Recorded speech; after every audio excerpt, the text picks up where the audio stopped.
All right, welcome to the Late Show, North Florida. And Joshua Wilson and Marty Pallman.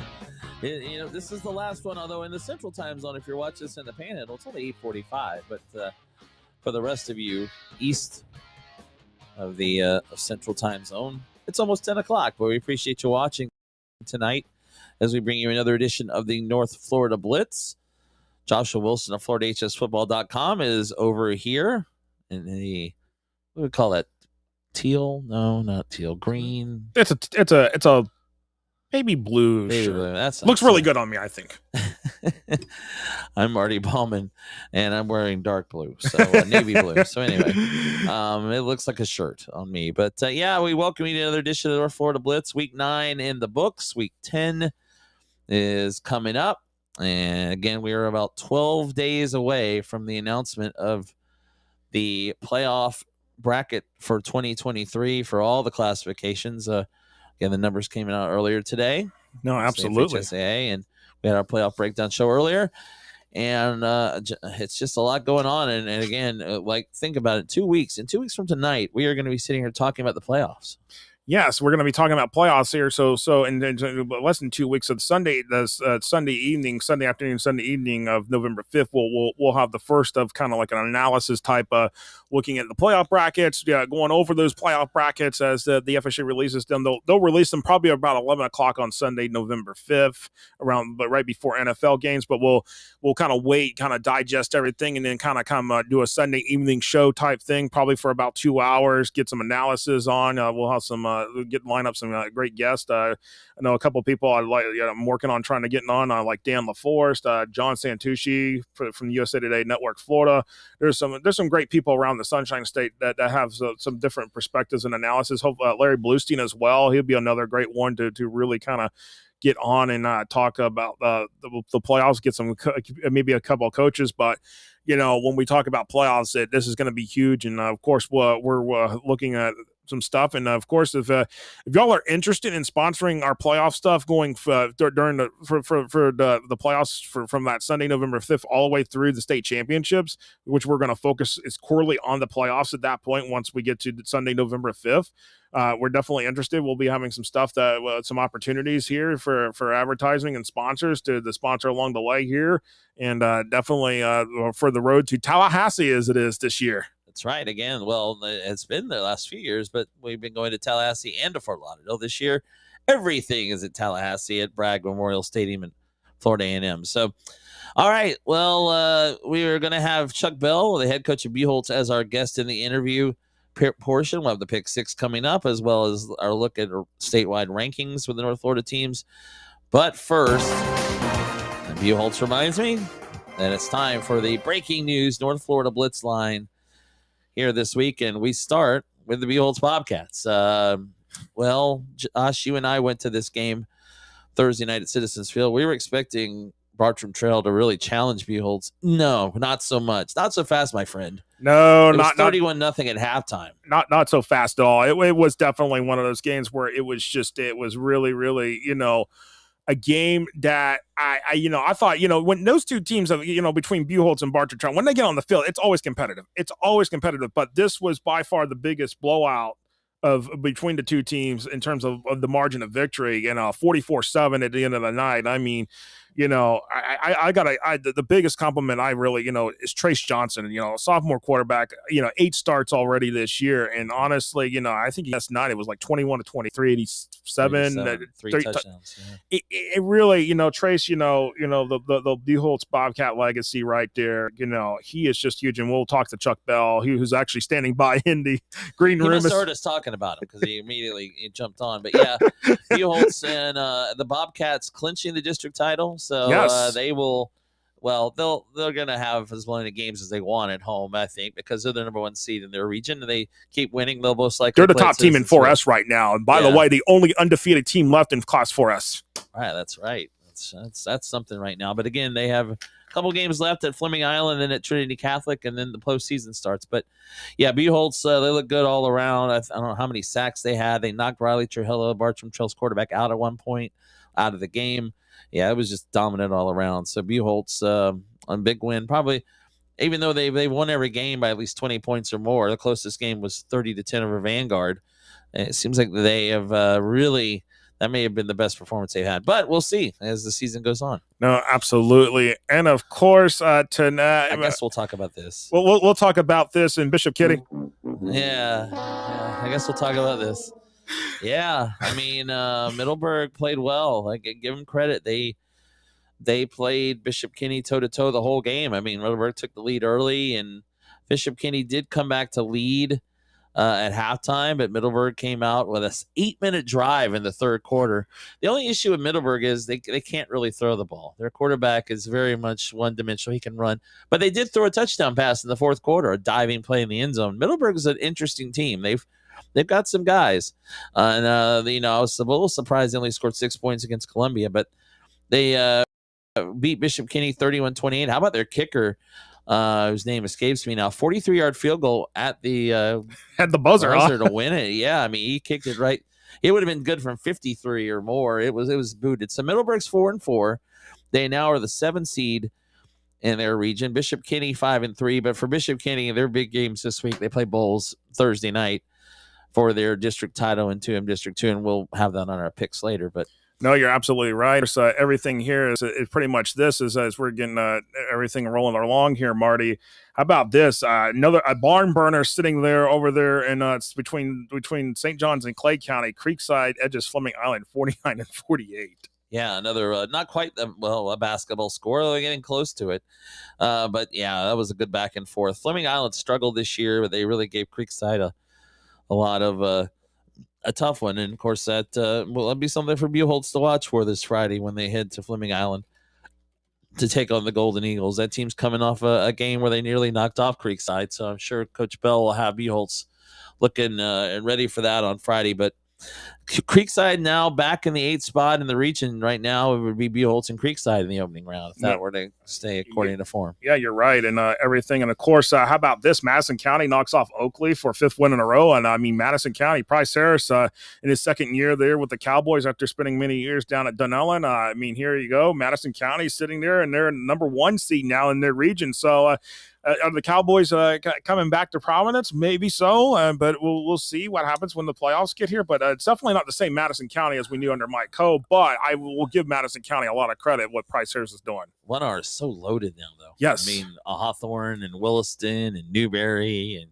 Union County, and you got who beat Madison last year. You've got Fort White, who's really good. I mean, it's just loaded just in their region alone, region 3 and 4. So, but absolutely. Madison is looking good. That's a big win for them. They knocked off Suwannee. They beat Suwannee bad the week before, and they beat Oakley pretty easily this week. Moving over towards the Panhandle, another district title for the Lincoln Trojans, 63-0. They beat Arnold. They win the 3S District 2 title. Yes, absolutely, and that's a huge win right there. But Niceville, the thing, you got Lincoln there that beats Arnold. Easy to take it. By the way, Niceville has not clinched their district. They did pound Lee on 62-7. They have to beat Mosley Thursday night, which some people are like, the Niceville people are like, well, this is unfair that the teams schedule their bye week before us. But they have district meetings. They plan to stop. Yeah. The teams the teams are obligated. They can choose how they want to schedule, and if they want to schedule a bye before the biggest opponent of the season, then that's more power to them. And that's the way of the name. That's the way it goes. Yeah, and also Choctaw clinches the district champion. Choctawhatchee beating Booker T. Washington. No problem, 49-7. They'll play Fort Walton Beach, but they've already clinched the district title. Yeah, absolutely. And of course, that's the big thing. Choctaw, Frank Beasley, the Fighting Frank Beasley, as I call him, and in the playoffs. Yes, and we got a big game coming up this Friday night in Jacksonville. That'll be in our picks. Trinity Christian at Providence, 1M District 1 title. Mm-hmm. Oh, absolutely, and it's going to be a huge game right there, I think, in terms of the everything. So, but let's. It definitely, I think those two. We're going to talk more about that, and I think that's going to be a huge matchup. But I just want to say real quick back to Choctaw, real quick. That 3-6 matchup sitting to look like it would be a rematch with Columbia from the regional finals a year ago. So yeah, Columbia's already won their district as well. But all right, well, we're going to go ahead and take our 1-minute water break, as we say through every show, and when we come back, we'll talk to Buchholz head coach Chuck Bell. Marty Pallman, Joshua Wilson with you on the North Florida Blitz. We'll return in 1 minute.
All right, welcome back. And it is time now for the interviews we do every week. And this week, we're happy to have the Buellholz head coach Chuck Bell on with us tonight with Marty Pallman and Joshua Wilson. And Coach, how you doing? Marty, Josh, how are you guys? Thanks for having me on tonight. Sorry, hold on. Oh, wait, Coach, make sure your mic's unmuted. I think that's what's the problem here is that you're probably muted. So hold on a second. There we go. Actually, never mind. There we go. I think there's a thing I had the wrong button down. So I think now we got We're you. Live. It's all right. We're live. We're good, It Coach. happens. I think we can hear you now. Can you hear us? Boy. Can you hear us, Coach? You guys got me? Yeah, we got you now. We got you. There you go. Right. Marty, go ahead. Technology. What's happening? What are you going to do, I guess? Yeah, we can hear you. You good? Yeah, we can hear you. Hey, All right. Coach, how you doing? Good. Doing So good, Marty. How are you and Josh doing tonight? yeah, we're talking football. It's great. Nothing wrong with that, right? Is there a delay? No, it's just go ahead. Okay, sorry. Well, Coach, first of all, congratulations on the district title. I know that there's a lot more you guys want to play for, but I mean, it's been pretty dominant so far for your team here in 2023.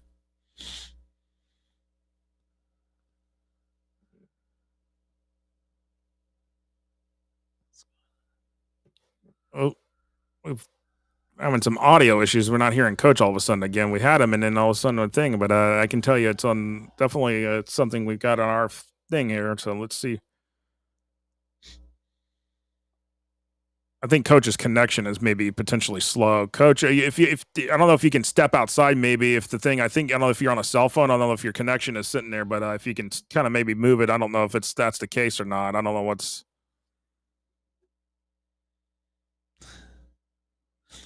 Oh, yeah, we can't hear you. We can't hear you, Coach. That's all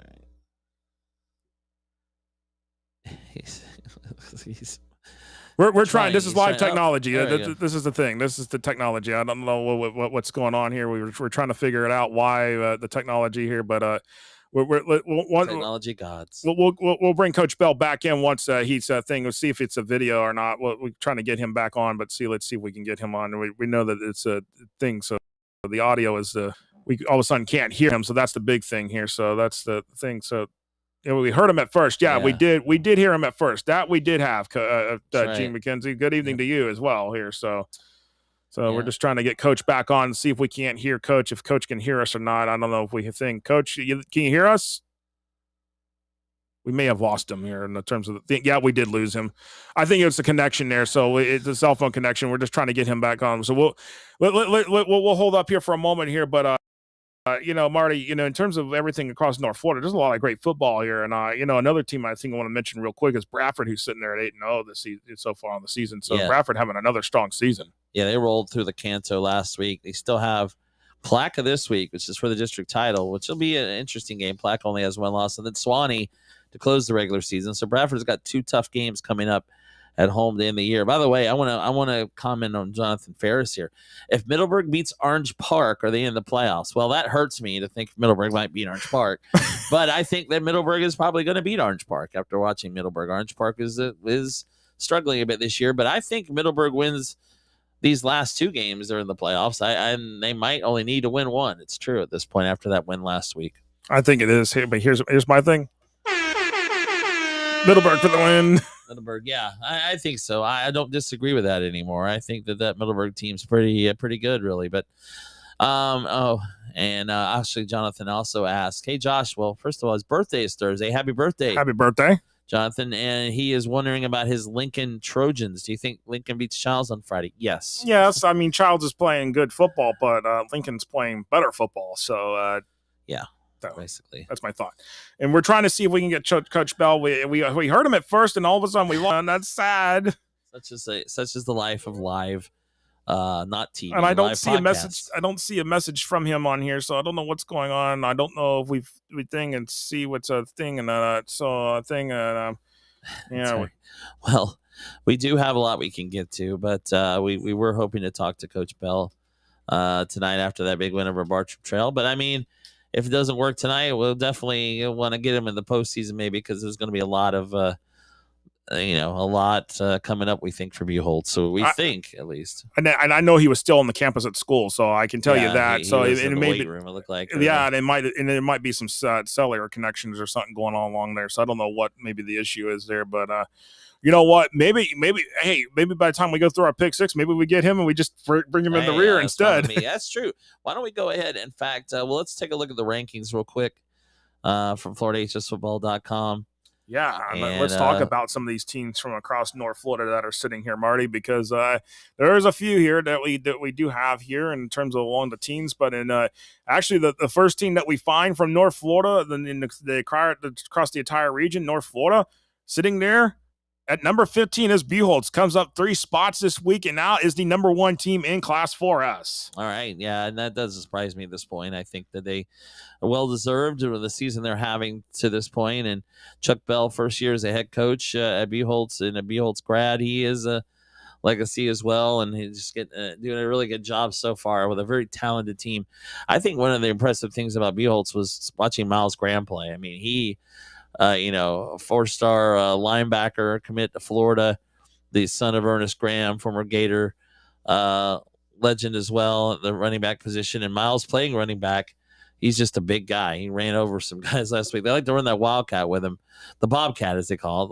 But Buchholz right now, they are the top ranked team. We may have gotten Coach Bell back on. Let's see if we can hear him here. So, right. Coach, can you hear us? Yeah, I can hear you. Can you guys hear me now? Okay, as long as we can hear you, that's all that matters.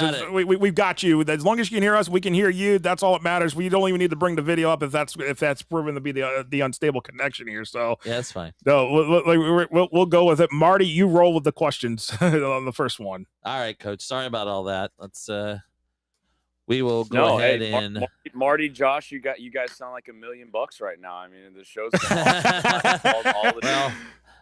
I've been loving it. I can't wait to talk Bobcat football, though. Go ahead, Marty.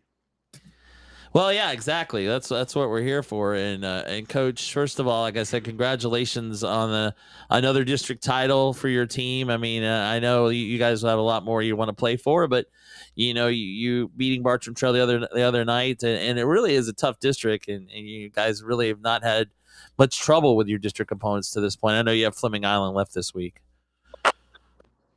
No, I mean, the thing is that, Fleming Island's nobody to turn your nose up at. I think that before the season, you could have picked any one of the teams in our district to be district champ. Oakleaf opens the year with a 56-0 drubbing of Orange Park. Fleming opens the year with a 20+ point win at Clay. Obviously Bartram, everybody expected them to be strong, and they're still a really, really good ball club, no matter what the score was last week. And then Creekside, I mean, Creekside will make anybody in this state uncomfortable with what they do, and Mandarin found that out earlier this year. So we're really we're fortunate. We've worked hard, obviously, but we're fortunate to be where we're at, and to have been able to seal up the district championship last week. But we'd certainly love to go undefeated in the district and sort of be the undefeated district champions if we can this week. Yeah, you being a Buchholz grad and you love Buchholz. That's the one thing you've talked about as well.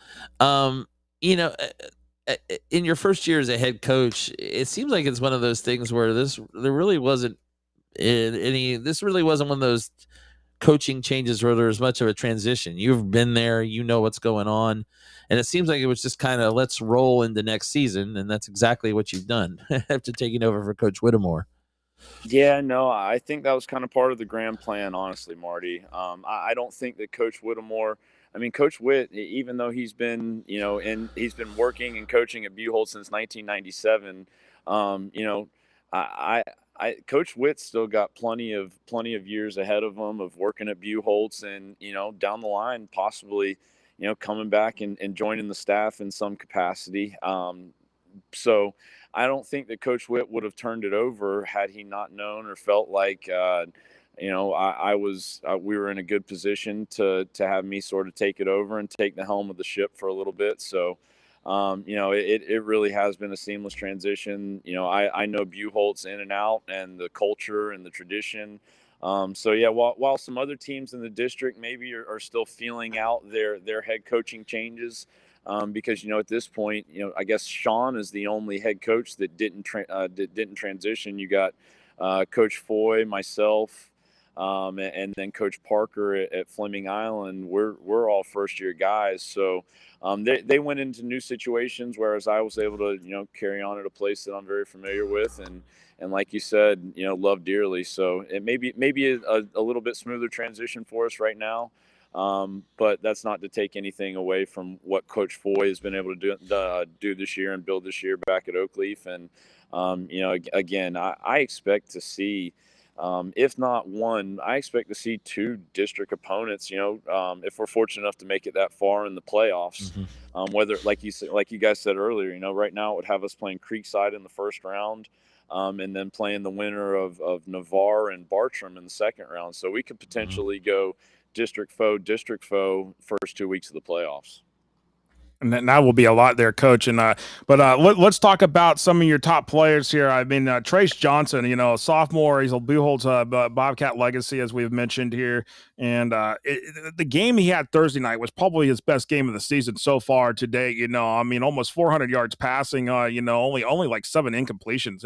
He was really kind of put on a clinic, and I think it all started with that 85-yard touchdown pass and on the first play of the game there, and I believe it was to Quentin Cutler, I want to say correctly on that one. Yeah. And that we'll talk about Trace and what he's been able to do, stepping into that leadership role as a sophomore, following in his dad's footsteps, who Doug Johnson, by the way, one of the Gator grades that has passed through Buchholz as well. And but just talk about that, and because you said Thursday night that he was built for this. He's been preparing for this, and he's showing why he's that leader in that role as a sophomore quarterback. Right. No, I think that to play quarterback, that's probably the position that takes the most intangibles. There's plenty of guys with big, strong arms that could chunk it a mile. There's plenty of guys that can run the ball in a sort of running quarterback system. But the guys who can lead their team to victories, I think what stuck out to me as I was learning about Trace as he came in as a freshman was the idea that Trace has really never played for. He's never played for a team that didn't win a championship. He's always seemed to lead teams to victories. And, you go through all the great quarterbacks. I think that's just being a winner is a huge intangible trait of a quarterback. And Trace has certainly brought. And then the other intangible is just the poise that he shows. As a sophomore, he's gone through 8 starts now in our system.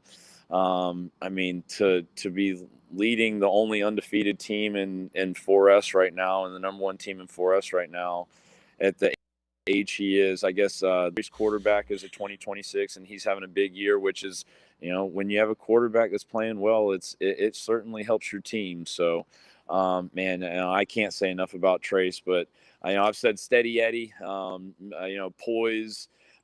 Trace really, he checks the boxes as far as accuracy and football IQ. But man, to me, what really stands out is just his maturity as a sophomore and the poise that he has back there leading our team.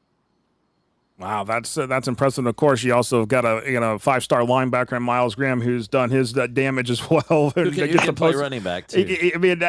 Miles has been a great addition for y'all, but I know a lot of people talking to focus on Miles. I don't want to focus too much on Miles because he gets a lot of hype already as it is, and I know you try to steer the attention to the other guys that are making big plays like Quentin Cutler.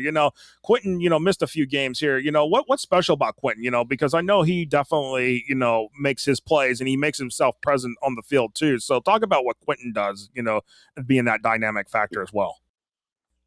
Sure. No, Quentin, for Quentin, he's probably a bit overlooked in the recruiting process right now. I met with a coach that I knew from my years as a collegiate coach 2 weeks ago in Oakleaf. And he said, man, 10 must have every offer under the sun right now. And it's said, Coach, surprisingly enough, it's been a little bit, he's still searching for that, big Division I right now. And, a lot of it, I think you attribute to his size. Quentin's not the biggest guy in the world, but what Quentin does is Quentin's what I call a long strider. When you're a college coach and you're evaluating recruits, it's not just about being maybe a tad bit short, frankly. It's the guys that can cover, ground in a short amount of strides. And when you watch Quentin's film, it only takes him about 2 or 3 strides to cover 10 yards. And that's kind of the gauge that you use when you evaluate recruits. So Quentin really has the ability to get south and make it hurt quickly. He's a guy that sophomore year had a 4 touchdown game in the second round of the playoffs, and that was kind of what really put him on the scene for us as coaches and as a program to know, okay, this is a guy we can really lean on over these next 2.5 years. And so 4 touchdowns second round is against University, as a second round last year against Crestview, and then Q's had some really, really big games. But no, it was pleasing to see Bartram leave Quentin open on the first play of the game for 85 yards last Thursday night, and Q got it into the end zone pretty quickly when that happened. Coach, we got one of our viewers here, Gene McKenzie, just commented. He said he'd like to see Bradford and Buchholz the next few years as a regular season game. And I don't know if anybody would score. Well, I mean, geez, defense is. Well, no, we did schedule and we played Bradford in the spring game, and it was a heck of a ball game. So we up at the end of the varsity portion of it, and then their JV came in the fourth quarter, and frankly, taught our young guys a thing or two about what football's about. So that I guess at the end of the day, they beat us on the scoreboard. Count the fourth quarter there with the JBs. But when it came down to it, I mean, it was a really, really good ball game. So no, I mean, Coach Rogers, I've known Coach Rogers since he was the head coach at Baker County. Interestingly enough, when he went up to Georgia, he coached at Cook High School, which is a high school I attended for a couple of years there. So went Buchholz for 2 years and then was in South Georgia for a couple of years. So very familiar with Coach Rogers. Heck, I'd love to host them at Citizens Field for our spring game this upcoming year.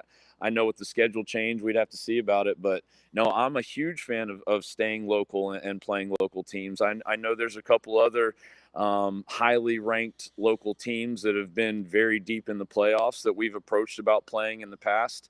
It hasn't quite worked out from their end, but I want to play anybody in North Florida. I hate having to travel 4 hours to play regular season games, but I'm sure that Coach Rogers will play anybody too. So I'm sure he'd be receptive to a possible regular season game. But if not, I think that you might see the Bobcats and the Tornadoes again this spring. So appreciate Mr. Oh, that would be a good. Yeah, that would be good. That would be good, regardless of either way in that situation. And of course, I know that like you said, playing local games is the opportunity. Of course, you're always going to have the city rivalries with Eastside and Gainesville on the schedule. That will never change at all. But I think looking at y'all played a tremendous schedule just because of the district alone. Right. No, I mean, shoot, Josh, you look at your website, and apparently we haven't, and just some people in the state. So we appreciate the bulletin board material that Florida HF football provides for times, and we'll continue to keep that chip on our shoulder. And frankly, care what people think about our schedule. We're going to continue to go to work, and we're going to schedule the best teams that we can in the area. And you schedule a Columbia that went to the Final Four last year and is obviously district champs again. Really, really getting hot right now. Trinity Catholic, a defending state or a team that played for the championship last year. Riverview Final Four or Elite Eight team. Vanguard, one of the most athletic teams in North Florida. I mean, I don't know what more we can do to please the schedule gurus, but we're gonna play the best we can find. No, you got it, and I mean, I think number one now in Class 4S. I don't think Josh is a believer after seeing you play. Hey, we've converted Josh. Trust me, I believe. I believe that. I believe so. Yeah. There you go. So, but there you go. Yeah, it's definitely hey, you can't please everybody, can't make everybody happy, but at the end of the day, the biggest thing is as long as your team is playing and they're happy and they're winning games, that's what matters.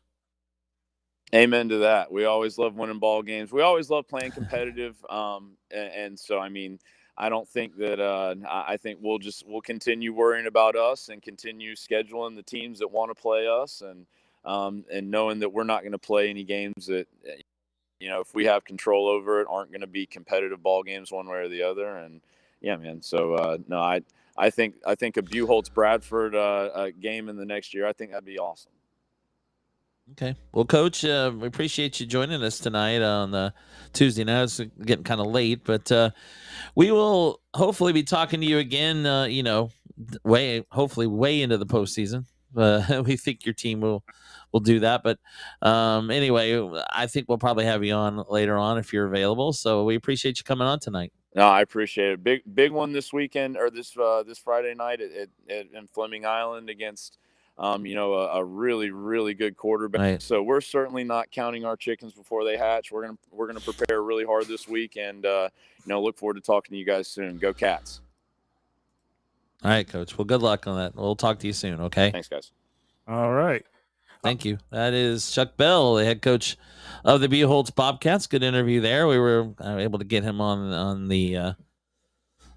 Yes. On at least on the audio portion, so that was good. Good to hear from him. The audio sounded really good there. Yeah, the audio. I think sometimes these connections. Sometimes you don't know what it is. But real quick in the rankings here, I did say that Buchholz was 15, St. Augustine 16, and then we have Bradford sitting there at number 20, and then we have Hawthorne who enters the top 25 this week at 25, sitting there at 8-0. By the way, just got in the top 25. Yes. Wow. 2 teams in Alachua County undefeated. There you go. Wilson Hawthorne, they might have 2 state champions this year. Who knows? From Alachua County, and that has never happened before in the same year. All right, before we go, we're a little bit over, but that's okay. We don't have any other shows tonight, so let's go ahead and take a look at the Pick Six. We'll take a look at 6 games from around North Florida. We're going to start in the Big Bend. Suwannee hosting Wakulla. This is for a district title. Yeah, yes, indeed. This is for the District 2S4 title. Wakulla sitting there at 9-0, Suwannee 6-1. And honestly, Wakulla, Hayden Cleese, leading quarterback, that is the coach's son, Scott Cleese there at Wakulla. Wakulla is just playing great football. Suwannee, some people say I think Suwannee is a little bit of down this year compared to what last year's team was. Suwannee will be in the playoffs, I think. There's no question about it that Suwannee will be in the playoffs. But you know what?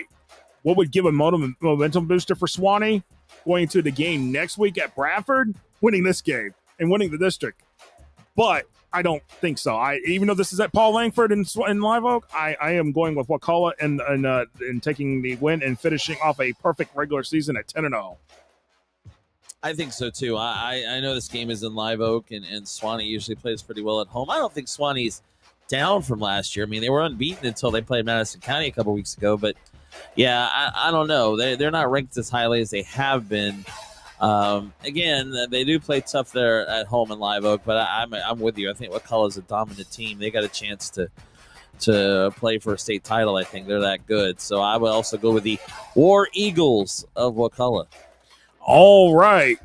On to our next game. This one's interesting. Union County, who's 4-3. Dixie County, 6-2. Dixie County in the second year of Brock Canada as the head coach. And Dixie County, those Bears are back in the playoff hunt. They're definitely looking like they're going to secure a playoff berth here. But this is a big Class 1R battle. Union County at Dixie County. Those two usually are on the schedule every year. And Union County seems to, they do play tough, but they seem to be of maybe – they're maybe not as strong as they were last year.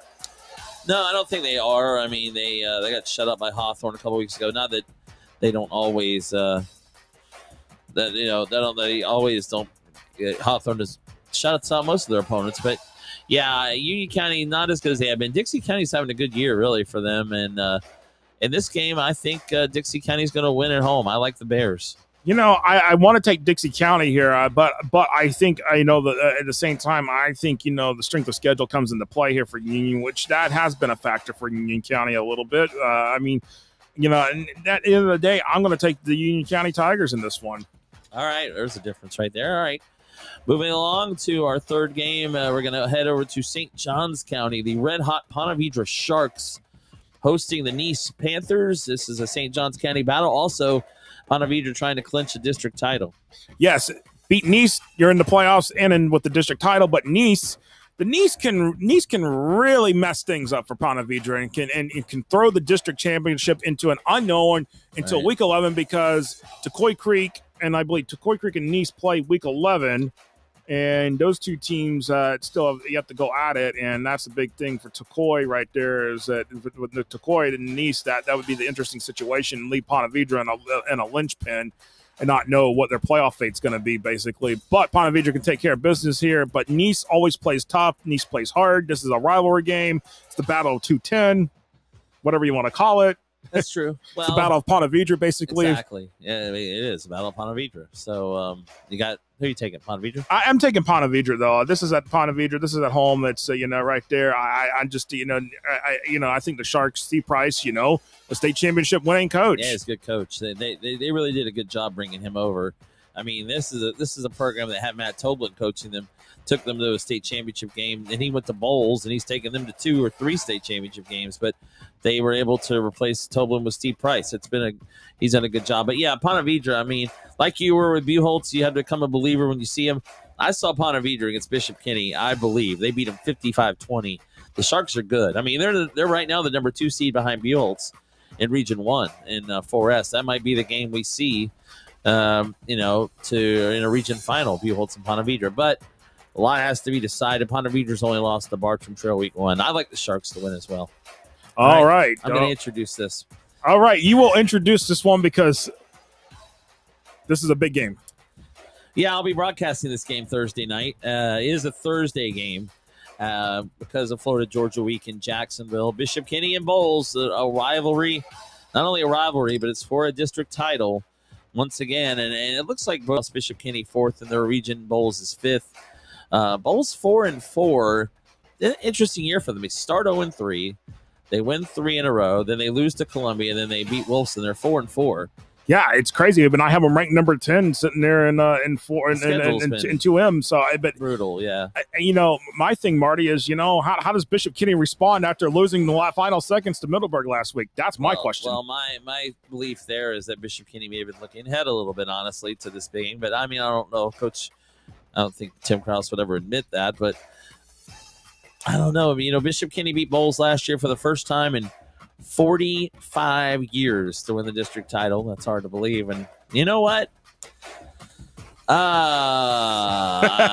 going to go with Bishop Kenny. I'm taking the Crusaders here. I thought you were going to pull a Kirk Herbstreit and say, I'm not picking up this team. I probably shouldn't. You're right. But I'm going to take Bishop Kenny. At least I'll feel safe if I lose it because at least I win. Well, I'm going opposite. I'm taking Bowles here. This is a home game, and Bowles has played a tough schedule. I know. And I'm going with the Bulldogs for the win. But you know what? If Bishop Kenny wins, then such is life. Such is life. Yeah, I know. And you're right. I probably should have picked Herbstreit on these games. All right, now we're going to go back to the Panhandle. We head over to Bozeman and Holmes County. It looks like this game will be for the number 1 seed in Region 1 in 1R. Yes, indeed. And Bozeman 8-0. Bozeman's the story of the year. One of the most improved teams. I think that will go up on the list of most improved teams. We'll have to take a vote from the fan base. Bucks. I love that name. The Bozeman Bucks, they're even though their address is listed Panama City, they are far way outside Panama City in the northern edges of Bay County in a more area called Sand Hills. But Bozeman rolling 8-0. They have played some great games, beating Port St. Joe this year, Chipley. Holmes County is the next target now, and Holmes County, they're the only one loss on the season so far. Again, as you said, Marty, this is going to probably decide who has that number 1 seed in Region 1. Bozeman currently holding it. Bozeman can keep it for themselves if they beat Holmes County. And you know what? I like the story that Bozeman is providing, and I am going with the Bozeman Bucks to beat the Holmes County Blue Devils. All right. Well, I don't know if I disagree with you. Honestly, I actually think, again, they're the 1 and 2 seed, but Bozeman's way ahead of Holmes County right now. I guess the schedule strength may have something to do with that, but Bozeman is unbeaten. Only 1 loss for Holmes County. This is going to be a really good game, but I'm with you. I think Bozeman's going to win it as well. I think they're just a better team. They'll take this home and win that win that district and be the number 1 seed in Region 1. No, absolutely. And so you're taking Bozeman as well, huh? I am taking Bozeman. And Finally, back to Jacksonville we go for another district championship game. This is 1M District 1. The Bishop Kenny Bowles game was 2M District 2. This is Trinity Christian and Providence. Providence has already beaten University Christian. Trinity Christian also beat UC, so this is for the district title. Ooh, man. Providence, what a year they're having. 7-1. I mean, they've really had an excellent season. They're going to be in the playoffs either way. Former Jacksonville Jaguar head coach Maurice Mo Williams, the head coach at Providence. I mean, I think this is his second year as the Stallions head coach, and what a year they're having. Probably a coach of the year candidate right there. I mean, this would be the signature victory of all season if Providence can come up with it. And, you know, they already got one signature victory, I guess, obviously, University Christian, who was a state semifinals last year. That was a stunner. And that was a stunner right there. And honestly, you know what? Trinity Christian, they have played a tough schedule, but I think there's, you know, even though this is one of their senior-laden teams for the Conquerors, there's been some there's been some issues along the way here for Trinity Christian, and I'm just not sure. I am just not sure that, you know, this is a huge game. This is the biggest game in Providence school history, and you know what? People may not like me for this pick, but I am taking Providence with the upset for the district title. Who's not going to like you for that pick? I mean, come on. That's okay. You got to be able to go out on a limb and do that anyway, whether they like you or not. Yeah, I'm sorry. As much as I would like to take Providence, I'm going to go with what I know, and that's Roland Dorminey wins big games. And I know it's at Providence, but I think Trinity Christian have a little bit too much. As you said, the schedule for the Conquerors, they're only 5-3, but the schedule's been crazy. And as usually is. So I think Trinity Christian wins the game, takes the district title at Providence. So, yes, that is the pick 6 for this week. And that. Well, we got a few comments in here. Yeah, actually, let's see. We got Bradford. Let's see.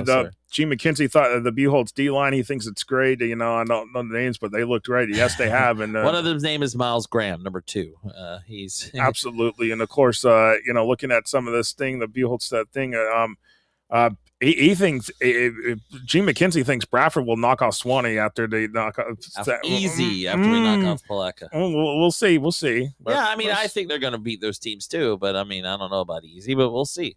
They should beat Palatka. I would give up. And Jonathan Ferris, thank you for the thing, but this will actually be like a kind of a year-round thing here. It's not just, you know, once football season ends, we're gonna go into, you know, the playoffs, have big playoff shows, but we're also gonna kind of continue this, hopefully going into the off season as we get ready, and then girls flag football will be incorporated as well. We're gonna get in the girls flag, which actually the season starts mid-February this year, so we're getting a little bit of an early start with girls flag football. We'll start to kind of have that kind of coming up at, you know, after the first of the year once we get around to New Year's. Yep. And then, of course, JC Denton chimes in as well with Jack's TC. It won't be close. We can't compete in the trenches. They, you know, but you know, they could have said the same thing about Providence against University Christian. So we're going to have to see. Well, I think it's a little different. I think Trinity is a little. But I always had to go out on a limb. I had to be a difference maker. You're right. And we had a couple of those in that one. And then also Jonathan Ferris feels a dangerous team. Who can challenge them in the playoffs? Well, Lakeland is in the same Venice region. Venice is in the bottom half. Venice beat Buchholz last year. But I will say, I believe this is a better Buchholz team than it was a year ago, especially defensively. I mean, they won't allow 49 points to Venice again. But that's those are the teams. I mean, they're the usual suspects. I'd like to see Ponte Vedra play Buchholz too. I think that'd be an interesting game. All right, that's it. We are done now. We're a little bit over, but that's okay. Hopefully everyone enjoyed our shows tonight as we brought you the South Florida Blitz, followed by the Central Florida Blitz, the Gulf Coast Blitz, and the North Florida Blitz, as well as our playoff breakdown show. And we will do it again next Tuesday, beginning at 6 o'clock, around there, for the playoff rankings breakdown show. And that will be the last one before the announcement on Sunday, November 5th. For Joshua Wilson of FloridaHSFootball.com, I'm Marty Pallman saying so long. Thanks for watching, and we will talk to you again next Tuesday.